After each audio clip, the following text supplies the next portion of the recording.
ప్రస్తుతం real estate రిటైల్‌లో market ఏ విధంగా ఉంది? రాబోయే రోజుల్లో ఏ విధంగా ఉండబోతుంది అనే విషయాలైతే తెలుసుకుందాం. దీని గురించి అయితే మాట్లాడేందుకు ప్రస్తుతం మనతో పాటు legendary award winner, real estate expert Nandi Rameshwar Rao గారు ఉన్నారు. నమస్తే అండి. నమస్తే. సార్, రిటైల్‌లో మార్కెట్ ఏ విధంగా ఉంది ప్రెజెంట్? అండ్ రాబోయే రోజుల్లో 2027 నాటికి ఏ విధంగా ఉండబోతుంది? రీటైల్ అనేది అదొక సపరేట్ అంశం, సపరేట్ సబ్జెక్ట్. ఎందుకంటే రీటైల్ అంటే ఏంటి? ఆఫీస్ స్పేస్ వేరు, రీటైల్ షోరూమ్ స్పేస్ వేరు, రెసిడెన్షియల్ వేరు, ఫామ్ హౌస్ వేరు, డిఫరెంట్గా ఉన్నాయి. జనరల్గా కమర్షియల్లో వచ్చేసరికి ఆఫీస్ స్పేస్ అంటే వాణిజ్య కార్యక్రమాలు జరిపేది కమర్షియల్. వితౌట్ ఫర్నిషింగ్ ఇవ్వచ్చు, సెమీ ఫర్నిషింగ్ ఇవ్వచ్చు, ఫుల్లీ ప్లగ్ అండ్ ప్లే అని ఇవ్వచ్చు. ఈ మూడింటికంటే ఇంకో నాలుగో సెగ్మెంటే రీటైల్.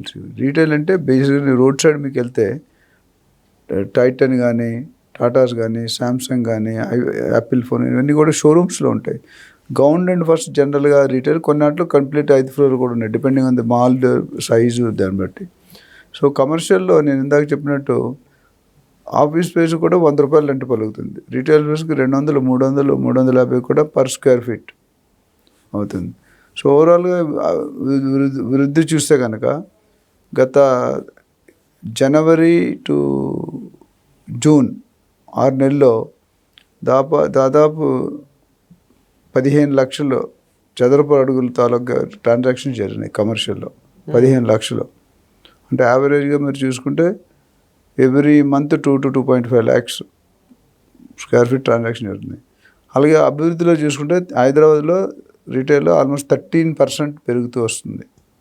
అండ్ రానున్న రోజుల్లో బై 2027 అంటే గత నెక్స్ట్ 2 ఏళ్ళలో 28 లక్షలు అయ్యే చూస్తున్నది కనిపిస్తుంది. అంటే ఇప్పుడు ఆల్రెడీ అండర్ కన్స్ట్రక్షన్ 28 లక్షల స్క్వేర్ చదరపు అడుగులు కమర్షియల్ దీనికి. సో దాన్ని బట్టి ఏమవుతుంది, డిమాండ్ పెరుగుతుంది ఎవ్రీ ఇయర్ ఆఫ్టర్ ఇయర్. కరోనాలో కొద్దిగా తగ్గింది, వర్క్ ఫ్రమ్ హోమ్ పెట్టి. కరోనా తర్వాత బాగా పెరగడం మొదలుపెట్టింది. ఇప్పుడు అందరూ కూడా మల్టీనేషనల్ కానీ లోకల్ కంపెనీస్ కూడా ఆఫీసులకు రమ్మంటారు. ఎందుకంటే ఒక్కొక్క రీసెర్చ్లో ఏం తెలియదంటే ఒక్కొక్క కంపెనీలో 2-3 ఉద్యోగాలు చేస్తాను ఇంటి దగ్గర కూర్చోనని అర్థమైపోయింది. అందరూ కాదు, కొంతమంది.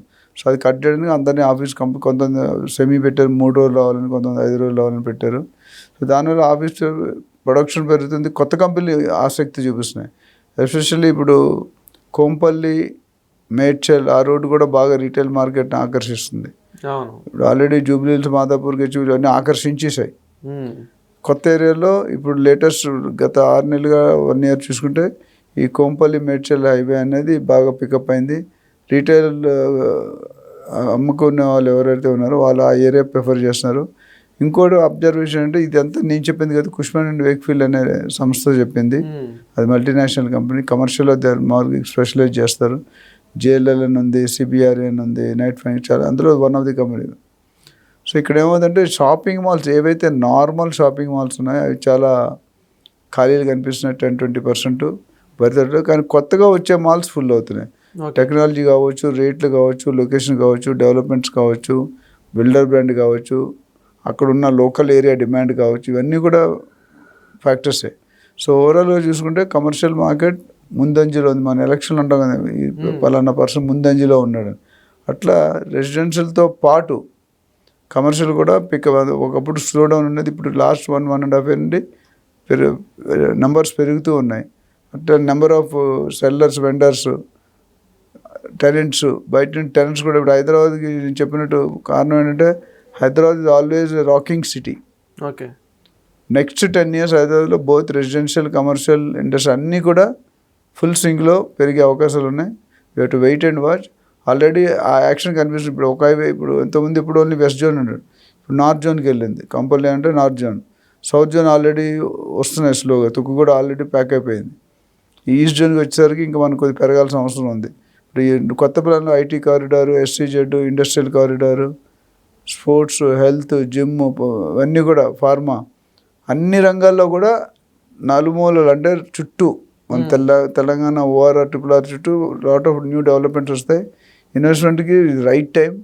ఇన్వెస్ట్మెంట్ ఇక్కడ పెట్టుకుంటే డెఫినెట్గా రెట్టింపు అవుతుంది. అయితే మీరు ప్రాపర్టీ కొనుక్కునేటప్పుడు ఒక మంచి ప్రొఫెషనల్ రియల్ ఎస్టేట్ ఏజెంట్ మాలాంటి వాళ్ళు ఉంటారు, వాళ్ళతో అప్రోచ్ అయితే మీకు ఎక్కడ పెట్టాలి, ఎందుకు పెట్టాలి, ఎక్కడ పెడితే ఎంత పెరుగుతుంది, ఎన్ని సంవత్సరాల్లో పెరుగుతుంది, ఇప్పుడు ఏ రేట్ ఉంది, మన 5 సంవత్సరాల ఏ రేట్ రావచ్చు, అక్కడ మన లొకేషన్ చుట్టూ ఏం వస్తున్నాయి డెవలప్మెంట్, అంతకుముందు ఏమొచ్చాయి, ఇప్పుడు ఏమవుతున్నాయి, ఫ్యూచర్లో ఏం రాబోతున్నాయి. So past, present and future, 3 past, present, future. So as అనలిస్ట్గా, యాజ్ రియల్ ఎస్టేట్ ఎక్స్పర్ట్గా వీ ట్రై టు సీ మన ఇన్వెస్టర్ పెట్టేవాడు, బయ్యర్ కానీ ఇన్వెస్టర్ కానీ, వాళ్ళు పెట్టిన పెట్టుబడి సేఫ్ ఉందా లేదా, దానికి కాపాడు ఎలా ఉంటాయి, సేఫ్ ఉండడానికి ఏం పారామీటర్స్ తీసుకుంటాం, ఏం ప్రికాషన్ తీసుకుంటాం, ఏ బిల్డర్ వస్తున్నాడు, ఏ మాల్ వస్తుంది, ఏ టైప్ వస్తుంది, ఎంత సైజ్ వస్తుంది. కొన్నాటిలో 20 లక్షలు 30 లక్షల స్క్వేర్ ఫీట్ తాలూకా మాల్స్ కూడా ఉన్నాయి కొన్ని ఇండియాలో. సో మనం కూడా బిగ్గెస్ట్ మాల్స్ వస్తున్నాయి రానున్న రోజుల్లో. ఇప్పుడు 28 లక్షల స్క్వేర్ ఫీట్, ఎస్పెషల్ రీటైల్ అంటే అంతే ఈజీ కాదు, మొత్తం అంతా ఇంకా ఎక్కువ ఉంటుంది. సో 28 లక్షలు అనేది టూ హై. ఇప్పుడు ఆల్రెడీ లాస్ట్ 6 monthsలో 15 lakhs ట్రాన్సాక్షన్ జరిగినాయి. సో 30 lakhs అయిపోతుంది. 28 లక్షలు నెక్స్ట్ 1.5-2 yearsలో రెడీ అవుతుంది. Ample space. సో మంచి అవైలబిలిటీ ఉంటుంది. మరిన్న కొత్త బిజినెస్, కొత్త వెండర్స్, కొత్త కంటెంట్ రావాల్సిన అవసరం ఉంది, వస్తున్నాయి. డెఫినెట్గా పికప్ అయ్యి మార్కెట్ చాలా బాగుంటుందని, retail market is going to boom, there is no doubt. హైదరాబాద్లో తాత్కాలిక కొద్ది ఇబ్బందులున్నా ఇప్పుడు కొద్ది పెరగడం, గ్రోత్ అయితే స్టార్ట్ అయింది. అండ్ ఎంటైర్ ఇండియాలోనే హైదరాబాద్కు ఉన్న ప్రత్యేకత తెలుసు మీకు. వలసలు అవుతున్నాయి బయట నుండి. ఎవరైనా హైదరాబాద్కి ఒకసారి వస్తే వాడు వెళ్ళే ప్రసక్తి లేదు. భార్య పిల్లని ఇక్కడ పెట్టి ఉద్యోగం చేసుకుని మళ్ళీ ఇక్కడ వచ్చి సెటిల్ అవుతున్నాడు. అటు పంజాబ్ అవ్వచ్చు, ఇటు నార్త్ అవ్వచ్చు, సౌత్ అవ్వచ్చు, ఇటు ఏదైనా హైదరాబాద్ రుచి చూసినాడు మళ్ళీ వెనక్కి వెళ్ళాడు. హైదరాబాద్ ఈజ్ హైదరాబాద్. మనకి ఇటువంటి సునామీలు, తుఫాన్లు, బుడమేరు, హుడు ఇవేవి రావు. మనం టెక్కన్ ప్లేట్ ప్రకారం హైట్లో ఉన్నాం. సో దాన్ని బట్టి real estate market is going to play a major role in the entire country as per the research reports. Okay. So sir, retail market అనేది పబ్లిక్కి సేఫేనా? రిటైల్ మార్కెట్ పబ్లిక్కి ఏం సంబంధం. రిటైల్ ఏమవుతుందంటే లోడింగ్ ఏరియా ఎక్కువ అవుతుంది. ఓకే. ఇప్పుడు 1000 square feet తీసుకున్నాను అనుకోండి, వాడికి 500-600 square feet వస్తుంది. రెసిడెన్షియల్లో 700-750 వస్తాయి. ఇక్కడ కాస్ట్లీ ప్లేస్ ఉంటుంది. కామన్ ఏరియా వేరు, కార్పొరేట్ ఏరియా వేరు. సో అక్కడ ప్రజలకి ఏ విధంగా ఎఫెక్ట్ ఉంటే వీళ్ళు ఇచ్చే రెంట్ మన దగ్గరే కవర్ చేస్తారు. ఓకే. అందుకని కొన్ని స్టోర్లు చూస్తే మల్కాజ్గిరిలో స్టోర్ ఉంది, అక్కడ రేట్ వేరు, జూబ్లీహిల్స్లో రేట్ వేరు. Same brand, same company, same size. So వీళ్ళు ఓవర్ హెడ్స్ బట్టి డిసైడ్ చేస్తారు.